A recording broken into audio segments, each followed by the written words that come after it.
What's going on YouTube? LoganJYA here with DarkNiki, who ended up bubbling, going 5-2 at this past week's GGPG tournament series, the $250 cash prize free tournament sponsored by GRG Gaming. Be sure to check them out, link in the description down below. Also co-hosted by Phoenix Gaming and YuGiOh. DarkNiki decided to pilot ZOODIAC, or ZOODIAC Dogmatika, whatever you want to call it. An amazing list, intriguing deck profile. I'm really going to be excited to go through this list with you guys. I hope you enjoy it. Don't forget to leave a like and a comment down below. Let me know what you think, and be sure to join the stream in the Discord to stay up to date with updates on free tournaments, giveaways, and a whole lot more. Alright, brother, let's get to it. Starting things off, we got the triple Ash Blossom and Joyous Spring, triple of the Ecclesia, one of the Fleur de Lis, triple Effect Veiler, triple Phantasme, an interesting choice, triple Nibiru, only double Ram, one Rapier, triple Thoroughblade, and triple Whiptail.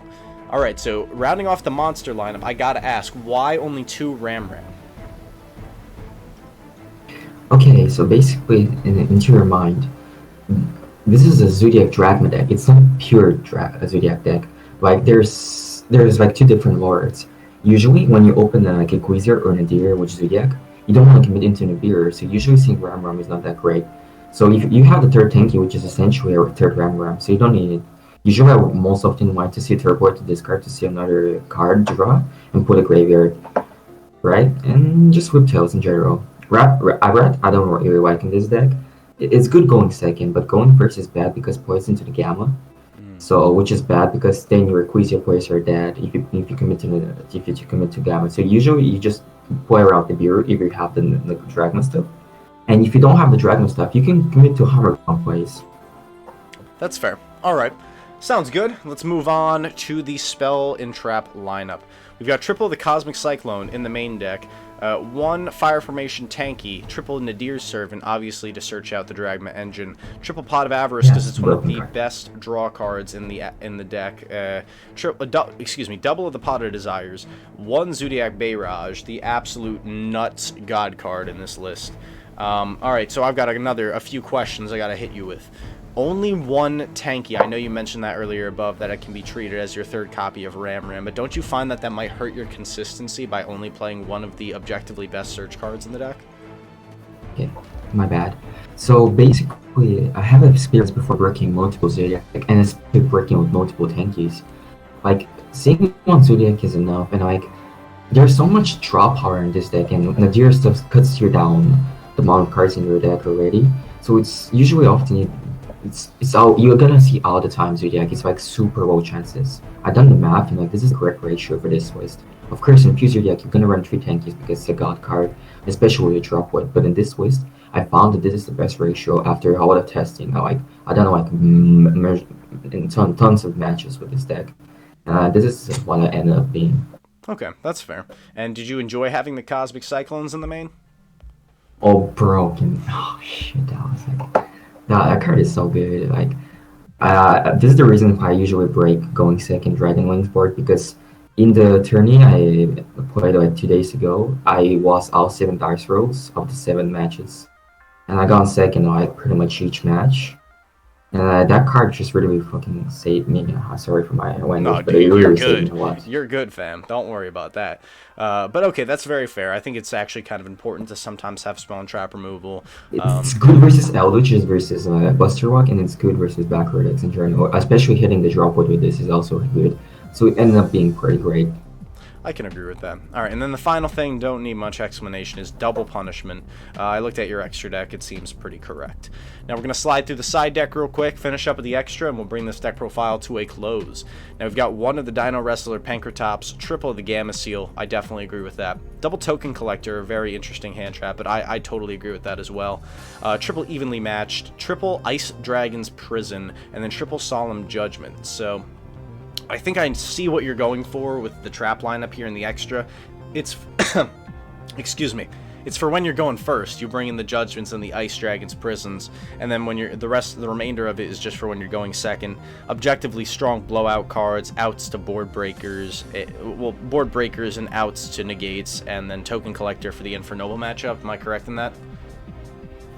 Yep, and Token Collector is also nice, and like just in general versus a lot of combo decks. Yeah, no, definitely. I do see it come up a lot against Like, it's combo. pretty dead. There's very, yeah. Oh, the reason why I said Gamsing, a lot of people might understand. I think you understand, but I said it before Dark will know more, but that doesn't out the Buster Walk, which pretty much kills the entire Zoo deck, right? While they usually equip the Buster Walk to Savage, and you just swap that Gamma Seal under the Savage, so you kill only the Negate and the Buster Walk.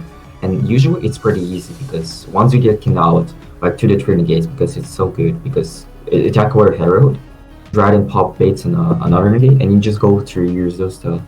But there's a cool combo that Vespinata allows you to do. Is like you do first do Dryden, use Dryden to pop something, go Chakanai, Reborn's Dryden, either equipped to Dryden, and then you go Vespinata. So this way you can clear more monsters and stuff on the board with the new edition. Yeah, that's something that I haven't even been on the wave of yet, is Vespinata, and it's been something that I've been meaning to try. So thank you so much for, you know, kind of introducing me to that particular deck card. Definitely very legit. Yeah, besides that, side deck sounds pretty good. Let's hop through the extra deck real quick. We got double Elder Entity Nits. Oh, I wanted to say... Oh, go ahead. Can I just... Oh, about Vespinata. It's extra good in this deck because it floats, right? And when it floats, it can summon 1 level 5 for War. So summoning back Equizia with it super strong. And I had experienced that. So either Ram or Equizia summoning of Vespinata is great, and this Vespinata does best is crushing into ward to clear out the ward of the field and get a revive Equizia or Ram to push up your Mega Clubs or Search Punishment. Alright, that makes sense. Yeah, the floating effect cannot be slept on. Alright, let's move on to the extra deck. Double Elder Entity Nits, 1 of the Titaniclad Ash Dragon, 1 Vespinata, which you've already talked about, 1 Borabao, triple Chakanine, the best card in the extra probably. Besides Dryden, of course. Besides Dryden, what am I saying? I'm sleeping on Dryden. 1 Hammer Kong, triple Tiger Mortar, makes sense. Only 1. This is interesting. 1 Blackluster Soldier. I'll ask you about that in a second, and then the 1 Megaclops. So how often are you making the Blackluster Soldier link? I'm assuming that's you'll be surprised. Phantasmes are for. And does it win you games when you summon it? Easily. Like, I had a Sky Striker matchup this that event. I 2-0 that guy because I trade 5 cards into my BOS, and usually you don't even care if you don't get the protection of with the level 7 monster using for BOS. It's just in general strong winged monster instead of Megaclops going in some matches, especially versus Eldritch. Like when you get Megaclops, I have other times when I make Megaclops, and the same turn I can make BLS, and I just go nuts. I pretty much win the game at that point. And like when your Dryden is banished, BLS is another 2 to Grindel versus Eldritch, which pretty much stalls the guild. It's super strong versus control matchups, and yeah, in general versus control and Dryden games, I'm usually most often gonna make it. Alright, makes sense to me. Besides that, I don't have any questions about anything in the extra deck. It all seems pretty straight, makes sense. You got cards to break boards, cards to get you into your other engine. The Vespinata is something that I definitely have to try out more going forward. And yeah, I think that's all I got. Any shout-outs or final thoughts before we bring this to a close, DarkNiki? Oh, shoutouts to my Quan Rebels, shoutouts to Silver who cheered for me, Explosion, and shoutouts to my friend Weird, and shoutouts to Logan for doing such a great tourney. Cheers, brother. All right, thank you so much for the deck profile, homie. See this online real soon. For everybody else who's watching it right now, LoganJYA signing off. Don't forget to like, comment, subscribe, and have a great day.